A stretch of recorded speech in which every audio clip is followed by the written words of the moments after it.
Hi, first graders. Today we're going to read a story called Ruby Finds a Worry by Tom Percival.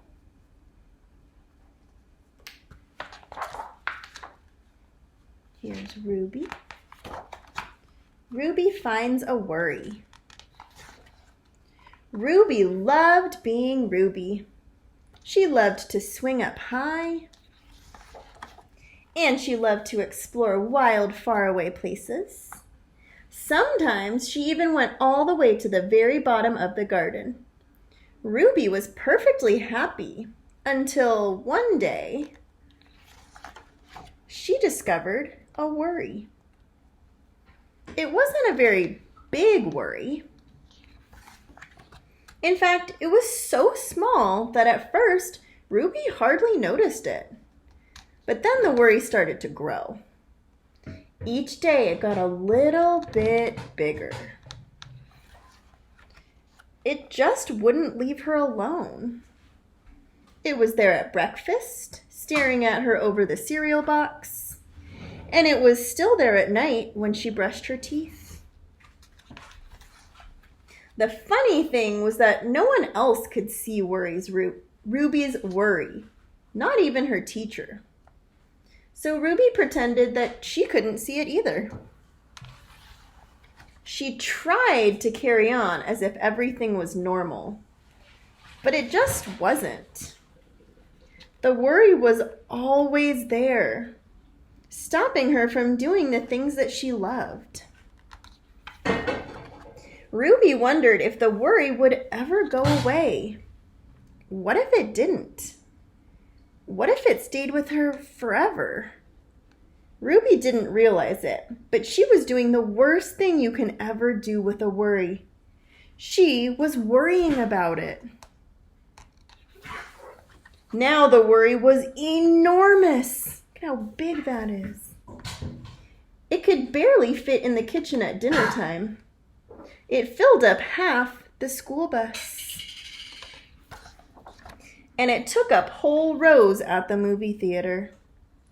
The worry became the only thing that Ruby could think about, and it seemed like she would never feel happy again. Then, one day, something unexpected happened. Ruby noticed a boy sitting alone at the park.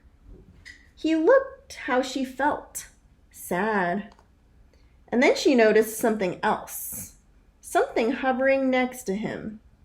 Could it be a worry? It was. Ruby realized that she wasn't the only person with a worry after all. Other people had them too. She asked the boy what was on his mind, and as he told her, the strangest thing happened. His worry began to shrink. Getting smaller. Then Ruby did the best thing you can do if you have a worry. She talked about it. As the words tumbled out, Ruby's worry began to shrink until it was barely there at all. Soon, both of their worries were gone.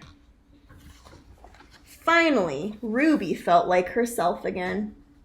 Of course, that wasn't the last time she ever had a worry. Everyone gets them from time to time. But now that she knew how to get rid of them, they never hung around for long. At the end, there's a note that's from the author. It says, "Dear reader, this book is about a girl who can't get rid of a worry. Everyone worries about things from time to time, and it can be hard to stop. Even though we can't see our worries like Ruby can, they're there with us. Ignoring them can sometimes make them worse. So here are a few questions to ask yourself when you are having a worry stuck to you. What am I feeling? Sad? Angry? Anxious? All three? What could be causing me to feel this way? And last, who can I talk to about it? No matter what you're feeling, remember that it always helps to talk about it. Be open, be honest, Be you. Love, Tom. All right, so Ruby in this story reminds me of another character that I've met before, Bug. Bug is another friend who also worries a lot. All right, sometimes Bug feels left out. Sometimes Bug feels sad or scared. But Bug uses his good positive self-talk to help him when he's feeling a little bit worried.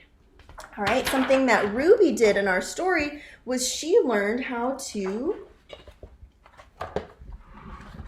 talk and share about her worry. And that's what helped her worry shrink. All right, so there are two different ways that we can help our worries go away and help us feel brave. One way is to talk to someone. Could be another kid. It could be a grown-up. It could be a trusted adult that you know. All right, and the other thing that you could do is you could even talk to yourself like Bug does. Bug uses his positive self-talk to help his worries shrink. All right, if you're feeling worried, you can always come talk to a teacher that you trust. You can talk to a classmate, or you can talk to somebody at home in your family.